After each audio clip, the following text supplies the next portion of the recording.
네, 우리 시간이 되었으므로 함께 경건한 마음으로 예배를 드리도록 하겠습니다. 우리 다 같이 사도신경 하심으로 우리의 신앙 고백으로 예배를 시작하도록 하겠습니다. 나는 전능하신 아버지 하나님 천지의 창조주를 믿습니다. 나는 그의 유일하신 아들 우리 주 예수 그리스도를 믿습니다. 그는 성령으로 잉태되어 동정녀 마리아에게서 나시고 본디오 빌라도에게 고난을 받아 십자가에 못 박혀 죽으시고 장사한 지 사흘 만에 죽은 자 가운데서 다시 살아나셨으며 하늘에 오르시어 전능하신 아버지 하나님 우편에 앉아 계시다가 거기로부터 살아있는 자와 죽은 자를 심판하러 오십니다. 나는 성령을 믿으며 거룩한 공교회와 성도의 교제와 죄를 용서받는 것과 몸의 부활과 영생을 믿습니다. 아멘. 오늘 드려지는 예배를 위해서 함께 기도하도록 하겠습니다. 사랑이 많으신 하나님 아버지, 하나님께 예배 드립니다. 비록 우리가 성전에 나와서 우리의 마음을 쏟고 우리의 몸을 거룩한 산 제물로 드리는 그런 예배를 드리지는 못하지만, 온전히 하나님을 찬양할 수 있는 공간에서 예배드리지는 못하지만, 그럼에도 불구하고 우리의 마음을 쏟아서 각자의 자리에서 예배드리오니, 각자의 자리에서 예수님을 붙잡고 성령님을 붙잡아 예배를 드리오니 하나님 우리의 예배를 받아주시옵소서. 오늘도 부족한 종이 말씀을 전합니다. 오직 하나님께서만이 오늘 예배드리는 사람에게 하고자 하는 그 말씀을 온전히 대언하고 전달하는 그런 편지의 역할만 잘 감당할 수 있도록 주님께서 인도하여 주시옵소서. 주님의 말씀이 선포될 때 그 말씀이 우리의 심령과 골수를 찔러 쪼개는, 그래서 우리의 삶을 변화시키는, 삶에 나가서도 하나님의 말씀을 지키는 그런 하나님의 백성으로 바꾸어 주시옵소서. 그렇게 되기를 간절히 소망하오며 예수님의 이름으로 기도드렸습니다. 아멘. 네, 우리 이 시간은 준비한 예물을 하나님께 드리는 귀한 봉헌의 시간 갖도록 하겠습니다.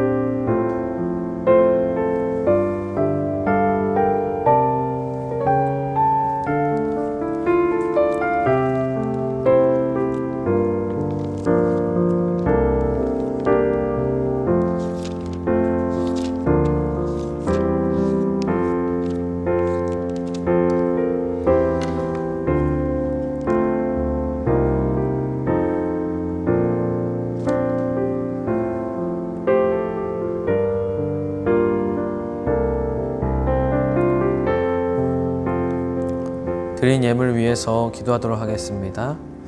하나님 아버지, 우리에게 많은 물질을 허락해 주셔서 감사합니다. 참 많은 것들을 누리고 참 많은 것들을 먹으면서 이 시대에 태어난 것에 참 감사하면서 살아갑니다. 그러나 하나님 주신 것 모든 것이 다 우리가 쌓은 것이 아니고 우리가 만든 것이 아님을 고백합니다.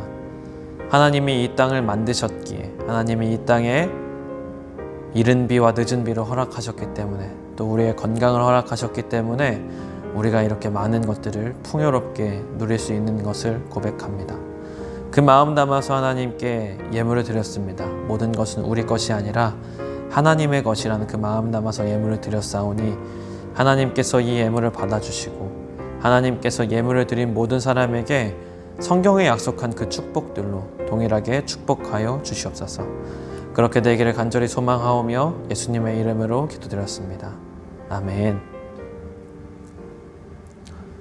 네, 우리 오늘 말씀 보도록 하겠습니다. 오늘 말씀은 로마서 3장 25절의 말씀입니다. 로마서 3장 25절 말씀입니다. 제가 받들어 읽도록 하겠습니다. 이 예수를 하나님이 그의 피로써 믿음으로 말미암는 화목제물로 세우셨으니 이는 하나님께서 길이 참으시는 중에 전에 지은 죄를 간과하심으로 자기의 의로우심을 나타내려 하심이니. 아멘. 네, 여러분들 반갑습니다. 벌써 11월 마지막 주가 되었네요. 시간이 정말 빠른 것 같습니다. 2021년을 시작했던 게 엊그제 같은데, 그래서 1학년, 중학교 1학년이 올라온 게 엊그제 같은데 벌써 11월이 돼서 이제 내년을 계획하고 있으니까 시간이 얼마나 빠른지 모릅니다. 전사님은 이번 주 특히 더 바빴습니다. 왜냐하면 이번 주가 수업의 마지막이었거든요. 종강이 얼마 안 남두고 있어가지고 이제 수업은 이번 주가 마지막이었고 다음 주에 시험을 보면은 이제 학기가 끝납니다. 그래서 이제 또 내일부터 한 주간 동안 시험을 봐야 돼서 굉장히 또 이제 시험 공부를 많이 하고 또 준비하고 생각만 해도 진짜 끔찍합니다. 네, 여러분들 오늘은 무슨 날이죠? 오늘 되게 특별한 날입니다. 무슨 날일까요? 네, 바로 제 생일입니다. 네, 축하 많이 해주시고요. 장난이고 오늘은 장난 아니고 일단 제 생일은 진짜 맞고요. 네, 어쨌든 오늘은 대림절입니다. 대림절. 여러분 대림절은 어떤 날입니까? 대림절 무슨 날이죠? 대림절은 크리스마스를 기준으로 해서 4주 전을 계산한 게 이제 대림절입니다. 그래서 대림절 첫째 주, 둘째 주, 셋째 주, 넷째 주 지나면은 성탄절로 우리가 지키게 되죠. 대림절은 기다리고 임한다라는 뜻인데, 그래서 임할 것을 기다린다라는 뜻이 이제 대림절입니다. 그러니까 기다리는 절기가 바로 대림절이라고 할 수 있죠. 우리가 기다릴 때 어떻게 기다려야 되겠습니까? 이제 크리스마스를 기다리는 걸 어떻게 기다릴 수 있죠? 기쁘게 기다릴 수 있겠죠. 행복하게. 왜냐하면 이 땅에 예수님이 이 땅에 태어나신 되게 기쁜 날이고 복된 날이니까요. 우리에게는 구원의 문이 열려진 아주 행복한 소식이 전해진 날이니까요. 그런데 마냥 이제 기뻐하고 행복하기만 하느냐? 전 그건 아니라고 봐요. 기다릴 때는 반드시 경건하게 기다리는 시간도 필요하다고 생각합니다. 제가 다른 절기는 이렇게 막 많이 터치를 안 합니다. 그런데 반드시 우리가 경건하게 절기를 지켜야 되는 절기가 두 절기가 있다면 그것은 사순절과 대림절이라고 생각합니다. 우리는요, 사순절과 대림절을 경건하게 지내는 훈련을 받음으로 인해서 나머지 절기, 그러니까 일상을 살아가는, 평범한 삶을 살아가는 그 시간에도 거룩하고 경건하게 살아갈 수 있는 그런 밑바탕이 된다는 것입니다. 이 훈련, 그러니까 이 대림절이나 사순절에 경건하게 지내려고 훈련하지 않은 사람들은요, 그게 몸에 배어있지 않으니까 어떻게 아무런 절기가 없을 때, 아무것도 없을 때 경건하게 지내겠습니까? 어떻게 거룩하게 지내겠습니까? 여러분, 운동선수가 되려면 아무것도 하지 않고 운동선수가 될 수는 없어요. 골프선수가 되든 야구선수가 되든 축구선수가 되든 다 피나는 노력이 필요합니다. 많은 훈련이 필요해요. 그 훈련을 거치고 나서야 선수로서 거듭날 수 있는 겁니다. 우리도 마찬가지죠. 예수 그리스도의 좋은 군사로 우리가 부름받았습니다. 예수 그리스도의 좋은 군사란 무엇입니까? 훈련 안 받는 사람이 좋은 군사겠습니까? 아닙니다. 훈련을 받고 경건의 훈련, 거룩의 훈련을 받는 자가 예수 그리스도의 좋은 군사가 될 수 있습니다. 그렇기 때문에 이 대림절을 우리가 어떻게 기다려야 되냐? 행복하고 기쁜 거 너무너무 좋습니다. 이렇게 기다리는 것도 좋아요. 그런데 경건하게 4주 동안 예수님을 기다려보는 훈련, 이 훈련이 우리에게는 필요하다고 생각합니다. 최근에 제가 재밌는 걸 봤습니다. 어떤 걸 봤냐면요. 미국에서 이제 상원 의원이나 뭐 이렇게 어디 대표기도, 그러니까 이렇게 나라에서 목회자를 불렀을 때 대표기도 하는 걸 봤습니다. 그런데 이제 마지막에 기도를 하시고 이렇게 마무리를 맺으시더라고요. 모든 종교의 신의 이름으로 기도합니다. 이렇게 기도하더라고요. 목사님이 어떻게 그럴 수가 있을까? 우리는 기도를 마칠 때 어떻게 기도합니까? In Jesus' name, Amen 이잖아요. 예수님의 이름으로 기도드렸습니다. 아멘. 이게 맞습니다. 그런데 모든 종교의 신의 이름으로 기도합니다 라고 했어요. 아마 다원주의의 압박이겠죠. 여러분, 다원주의가 뭡니까? 다원주의란 이런 것입니다. 진리가 어떻게? 너네한테만 있어. 진리는 모두한테 있는 거야. 너가 만약에 산으로 올라간다고 생각을 해보자. 산으로 올라갈 때 길이 하나만 있니? 길은 여러 개가 있어. 오른쪽으로 갈 수도 있고 왼쪽으로 갈 수도 있고 뭐 좌우 뭐 양옆 뭐 여러 가지 길이 있잖아요. 그런데 너가 정상까지 올라갔을 때 그 길은 다 하나로 뭉쳐지잖아. 마찬가지라는 거예요. 힌두교, 불교, 천주교, 기독교, 뭐 각종 뭐 무속신앙, 뭐 그런 신들을 믿는 모든 종교, 그 종교는 출발 지점은 다 다르지만 위에 올라가면 꼭대기가 다 하나이기 때문에 어디로 가든지 다 상관없다는 게 그게 종교 다원주의입니다. 사실 이게 우리가 들었을 때는 되게 그럴듯하죠. 그럴 수 있겠네. 되게 합리적인데? 이성적이다. 야, 이거 생각해보니까 뭐 다들 뭐 다른 종교도 기적도 있고 이적도 있고 들어보니까 맞는 것 같네. 이렇게 생각할 수 있지만 여러분, 이건 틀렸습니다. 여러분, 진리는요 언제나 배타성을 띠고 있어요. 이게 무슨 소리냐? 여러분, 우리가 지금 코로나19 때문에 굉장히 어려움을 겪고 있습니다. 힘듭니다. 모두가 백신을 맞고 지금 이제 백신 맞는 걸로 안 돼가지고 경구용 치료제를 개발하고 있죠. 이미 나왔습니다. 경구용 치료제. 이제 먹는 치료제죠. 코로나 걸렸을 때 이 머크사나 화이자에서 나온 이 경구용 치료제를 먹어야만이 나을 수가 있습니다. 다른 걸로 안 돼요. 언제나 진리는 이런 배타성을 띠고 있는 겁니다. 내가 코로나에 걸렸어요. 그런데 감기약 먹는다고 낫습니까? 머리 아플 때 두통약 먹는다고 낫습니까? 뭐 이렇게 그 골절됐을 때 이 파스 붙이면 혹시 낫습니까? 아니면 장 건강에 좋아지는 그런 약을 먹으면 코로나 나을 수 있나요? 그렇지 않다는 거예요. 그 코로나19에 관련된 약을 먹어야만이 그래야 코로나를 나을 수 있는 것이죠. 구원도 마찬가지입니다. 기독교를 믿어야만이, 예수님을 믿어야만이 구원받는 이 진리의 배타성, 진리는 언제나 배타성을 띠고 있다니까요. 모두가 다 야 어디로 출발해도 상관없어, 이게 아니라고요. 그런데 미국은 벌써 이렇게 종교 다원주의 압박에 의해서 이렇게밖에 할 수 없는 이 상황이 되게 안타깝게 제가 봤습니다. 여러분, 기독교에서 말하는 구원의 정의가 무엇입니까? 여러분들 너무 잘 알고 있죠. 예수 그리스도를 믿는 것이 구원이라고 하죠. 예수 그리스도를 믿는 것이 구원입니다. 그러니까 우리는요, 율법을 지켜서 혹은 내가 착한 일을 해서, 내가 선한 일을 해서, 올바른 일을 해서 구원을 받는 것이 아닙니다. 우리가 비록 읽지 않았지만 로마서 3장 20절 말씀, 제가 오늘 25절 말씀을 읽었는데 바로 위에 20절 말씀에 보면은 이렇게 기록되어 있습니다. 그러므로 율법의 행위로 그의 앞에 의롭다 하심을 얻을 육체가 없나니 율법으로는 죄를 깨달을 뿐이니라. 이게 성경에서 말하고 있는 거죠. 우리는 착한 행실을 하고 선한 일을 하고 율법을 지켜야 구원을 받는다고 생각하지만 율법으로는 죄를 깨달을 뿐이라가 성경의 말씀입니다. 율법으로는 구원을 못 받는다는 거예요. 분명히 명시하고 있죠. 그렇다고 여러분, 율법을 아예 버려야 됩니까? 그렇지 않습니다. 예수 그리스도를 믿는 사람은 반드시 율법이 따라와야 됩니다. 행함이 따라와야 됩니다. 예수 그리스도를 믿는다고 했는데 이전의 삶을 똑같이 살고 있다. 내가 여전히 거짓말하고 화내고 분을 내고 성내고 짜증내고 성령의 열매를 못 맺으면서 살아가고 있다. 그러면서 예수 그리스도를 믿고 있다라는 것을 어떻게 증명할 수 있겠습니까? 그럴 수는 없습니다. 예수 그리스도를 믿는다면 반드시 행위적인 율법이 쫓아와야 됩니다. 그러나 구원을 받기 위해서 순서가 바뀌면 안 된다는 거예요. 구원을 받기 위해서 율법을 지킨다. 이건 아니라는 거죠.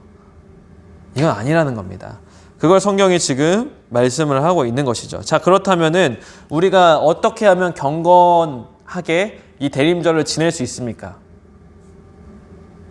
우리는 경건을 말씀을 지키고 율법을 지키는 것이라고 많이들 생각하고 있습니다. 전도사님도 그렇게 생각해요. 아주 틀리지 않은 말입니다. 왜냐하면은 예수 그리스도를 믿는 자는 반드시 그 율법적인 행위적인 부분이 따라와야 되기 때문에 틀리지 않다고 생각합니다. 그러나 이번 대림절 기간에 다른 경건을 추구했으면 좋겠습니다. 그것이 무엇이냐? 오늘 로마서 3장 24절 말씀에 이렇게 기록되어 있습니다. 그리스도 예수 안에 있는 속량으로 말미암아 하나님의 은혜로 값없이 의롭다 하심을 얻은 자 되었느니라. 그리스도 예수 안에 있는 속량으로 말미암아 하나님의 은혜로 값없이 의롭다 하심을 받았대요. 누구로 인해서 하나님께 의롭다 하심을 받은 거죠? 예수 그리스도로 인해서 하나님께 의롭다 하심을 받았습니다. 다른 말로 할까요? 예수 그리스도를 붙잡았더니 하나님께 의인으로 취급받았습니다.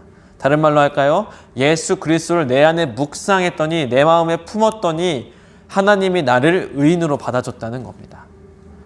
경건이 무엇이냐? 예수 그리스도를 믿는 것, 예수 그리스도를 생각하는 것, 예수 그리스도를 붙잡는 것, 예수 그리스도를 묵상하는 것, 예수 그리스도가 내 안에 있는 것, 이것이 곧 경건이다라고 성경은 말씀하고 있는 겁니다. 그래서 이 경건한 대림절 4주 동안 어떻게 지내야 되냐? 예수님을 더욱더 묵상하자는 겁니다. 율법 하나 더 지키겠다고 애쓰고 당연히 필요합니다. 이거 하지 말라는 게 아니에요. 당연히 해야 됩니다. 그러나 이번 대림절 기간은 초점을 바꾸는 거죠. 율법 어떤 거 하나 지키려고 발버둥 치고 애쓰고 그게 아니라 우리 마음에 예수 그리스도의 마음을 품어보자는 겁니다. 그 마음으로 예수님을 4주 동안 기다리는 여러분들이 되시기를 주님의 이름으로 부탁드립니다. 자, 두 번째는요, 하나님의 입장을 한번 생각해 봤으면 좋겠습니다. 여러분, 믿음이 없이 율법을 지키고 율법을 붙잡고 있는 그 사람들을 보면서 하나님의 마음이 어땠을까요? 율법을 지키는 것이 구원이라고 생각하는 이스라엘 백성들을 보면서 하나님의 마음이 어땠을까요? 이 땅에 예수 그리스도를 보내신 하나님의 마음은 도대체 어떤 마음일까요? 이 마음을 한번 좀 잠깐 나눠봤으면 좋겠습니다. 여러분, 하나님의 입장에서 인간은 뭐죠? 여러 가지가 있을 수 있죠. 일단 피조물이죠. 우리는 하나님이 창조주고 우리는 이제 창조받은, 지음받은 존재들이잖아요. 그러니까 우리는 피조물이죠. 그리고 또 한 가지는 우리는 공통적인 게 있다면 우리는 죄인이라는 겁니다. 의인은 하나도 없나니 정말 하나도 없다고, 모두 다 치우쳐서 죄를 행한다고, 다 악인이라고, 죄인이라고 성경에서 분명히 말씀하고 있습니다. 그럼 여러분, 하나님은 우리를 심판해야 되는 입장에 있는 거예요. 제가 예전에 말씀드렸죠. 공의로운 재판관은 내가 누군가를 사랑한다고 해서 그 사람을 덜 처벌하는 게 그게 공의로운 재판관이 아니라고요. 언제나 감정에 치우치지 않고 공의롭게 재판해야 되는 게 그게 재판관의 임무라고요. 그런데 하나님은 재판관이고 우리는 죄인의 신분으로 있어요. 하나님이 우리를 너무나 살리고 싶어요. 그런데 공의롭게 재판하셔야 돼요. 하나님은 이 딜레마에 빠지셨어요. 어떻게 해야 될까요? 그래서 하나님은 오늘 25절 말씀에 그 마음을 아주 상세하게 기록해주고 있습니다. 이 예수를 하나님이 그의 피로써 믿음으로 말미암는 화목제물로 세우셨으니 이는 하나님께서 길이 참으시는 중에 전에 지은 죄를 간과하심으로 라고 나와 있습니다. 하나님이 길이 참으시고 이 전에 지은 죄를 일단 간과하셨다는 거예요. 뭡니까? 하나님은 심판자, 대법관으로 있으시고 우리는 죄인으로 있는데 일단 이 죄인의 죄를 덮어놓고 이 죄인을 일단 옆으로 치워놓고 그 다음에 일을 진행하시기 시작하셨다는 거예요. 어떤 일을 진행하셨습니까? 예수 그리스도를 이 땅에 보내시겠다는 일을 진행하신 겁니다. 구원의 문을 열어주신 거죠. 만약에 하나님이 우리가 지은 죄를 간과하지 않으셨다면, 우리가 지은 죄를 덮어놓지 않았다면 어떻게 예수 그리스도를 보낼 수 있습니까? 죄인들한테 어떻게 그 예수 그리스도를, 자기의 독생자를 보낼 수 있겠냐고요. 불가능합니다. 그거는. 그렇기 때문에 하나님이 인간은 일단 인간 다 죄인인데 그거 알겠는데 일단 덮어놓고 그 다음에 예수 그리스도를 보냈다는 겁니다. 이게 하나님의 마음입니다. 저는 이 마음이 참 많이 부족하다는 걸 느낍니다. 제가 언제 부족하다는 걸 느끼냐면요. 저는 이제 사랑을 이해할 때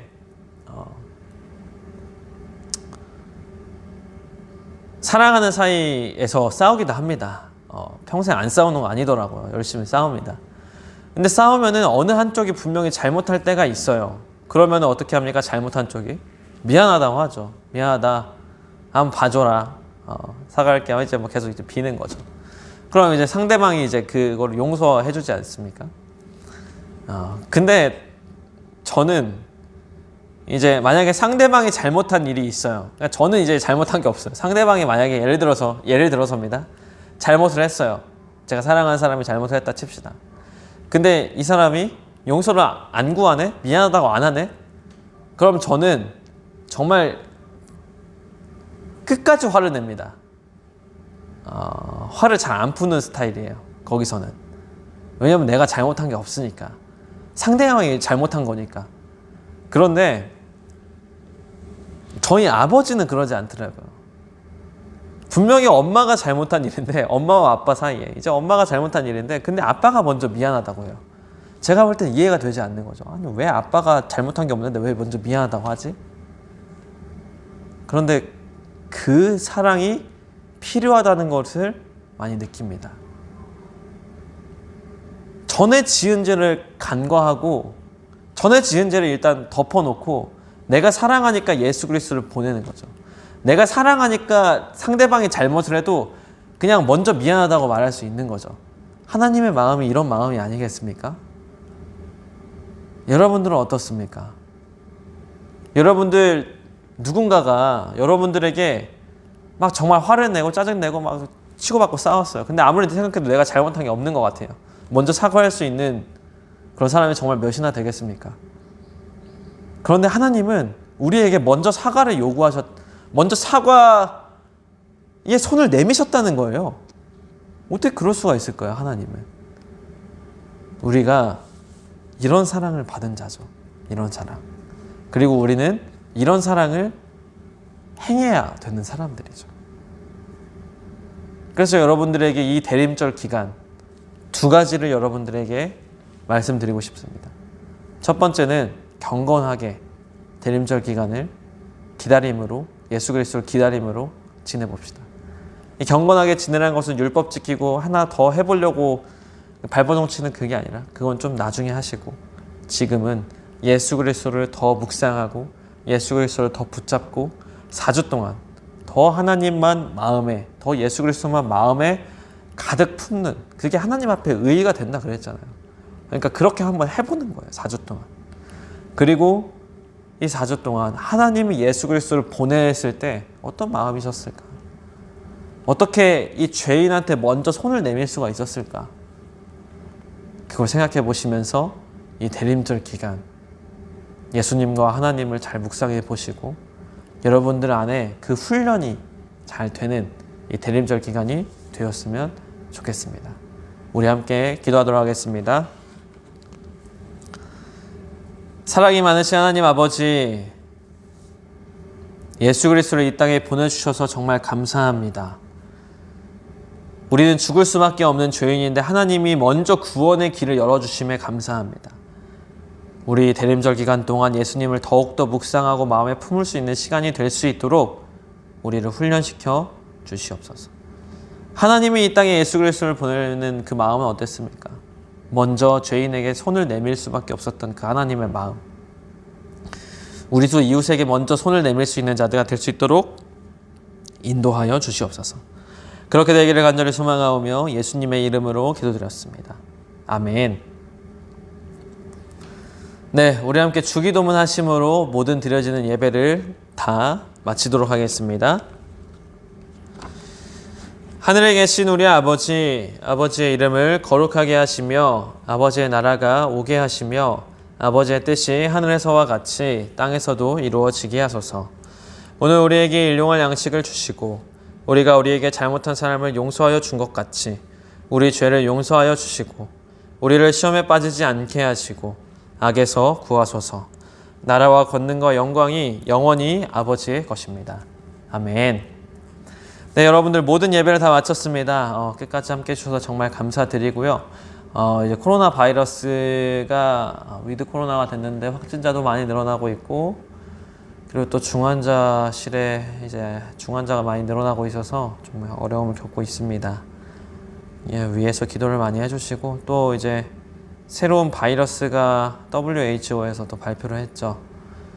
그래서 이 바이러스가 어떻게 될지 또 지켜봐야 될 것 같은데, 여러분들이 신앙생활 하는데 지장이 없도록 이 모든 환경과 상황을 다 주관하시는 하나님께 늘 기도하시면서 그렇게 이제 기도의 역량을 늘려나가는 거예요. 그래서 이런 상황들을 다 보시면서 이런 것들도 기도할 수 있는, 나의 이 자그마한 문제를 가지고 기도하는 게 아니라 이 세계를 놓고 기도할 수 있는 역량이 되는 여러분들이 되었으면 좋겠습니다. 어쨌든 또다시 이제 비대면으로 돌아가기 전에 여러분 대면 예배 드릴 수 있을 때 우리 같이 나와서, 정말 같이 나와서 예배 드렸으면 좋겠습니다. 그럼 여러분, 우리 다음 주에는 대면으로 같이 뵙겠습니다.